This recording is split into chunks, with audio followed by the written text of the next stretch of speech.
Hello children, now going to start fourth chapter of physics, that is light. We have learnt in the previous class that light is a form of energy which gives us sensation of vision.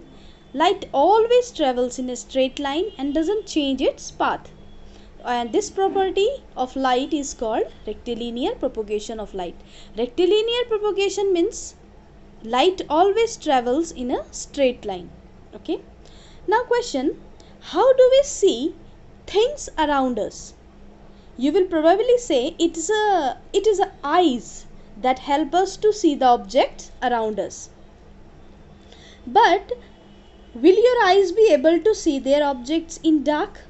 No, we need light to see objects.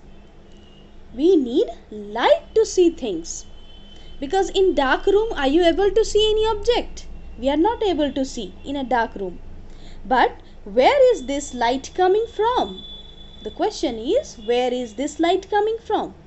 So this light is coming from the source, which is called a fluorescent bulb. You see that this bulb is emitting its own light. Bulb emit its own light. The object which emits their own light are called luminous object. That is called luminous object.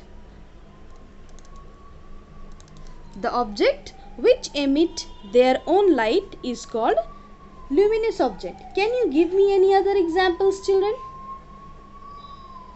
Yes, you can give. You can see, you look around in your room.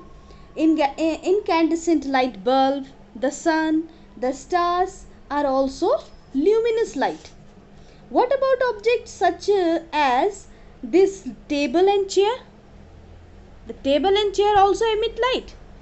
See this table, suppose this is a chair. This does also emit light. No. So these objects do not emit their own light because this is a non-luminous object. The object which doesn't emit their own light is called non-luminous object. Okay? Can you give any other example of non-luminous objects? Wood, plastic, metal. Almost everything around us is non-luminous. What about the moon and the planet, children? Moon and the planets, they are also non-luminous. But if the moon is non-luminous,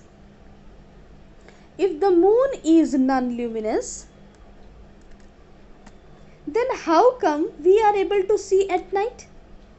Yes, the answer to this is reflection of light.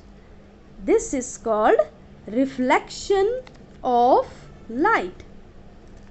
We are able to see at night due to reflection of light.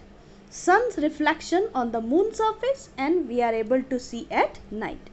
The reason we are able to see any non-luminous object around us is because of its reflection of light. It's simply referred to as change in direction or bouncing of light from some surface. The light from the source strikes the objects. Suppose I am drawing here chair. Suppose this is a chair, okay? The direction of light, the light from the source, this is the source of light, strikes the surface. This is a chair which light strikes the surface, and when this light reaches and bounce off from its surface and the objects, this is called incident ray. The coming light ray is called incident ray, and it bounce off. This ray of light bounce off and reaches in our eyes. Then we are able to see the object. This is our eyes. So when this light reaches our eyes, we see the objects visible. And this is how we see non-luminous objects. So formation of image is also due to reflection of light. So when we looking ourselves into the mirror, we see our image. due to reflection of light, because our body is non-luminous, which our body doesn't emit its own light. So this is called non-luminous. Body is referred to as non-luminous. So the light from the source is first incident on the human body and it's reflected from it, and this is called reflection of light, which strikes the mirror and thus reaches our eyes. This is how we are able to see our image in the mirror. Okay. So what happens when the light falls on an object? The object may transmit or scatter or observe or bounce back the light. The bouncing back of light from the surface of an object in the same medium is known as reflection of light. Clear, children? The bouncing back of light from the surface of an object in the same medium is known as reflection of light. So reflection of light depends upon the nature of object on which it falls. There are the three types of substances: transparent, translucent and opaque. A transparent substance allows the light to pass through and doesn't reflect any light, which is why it appears transparent. An opaque substance absorbs all light but reflects most of the light and falls on it. So opaque substance absorb little light and reflect most of the light that falls on it.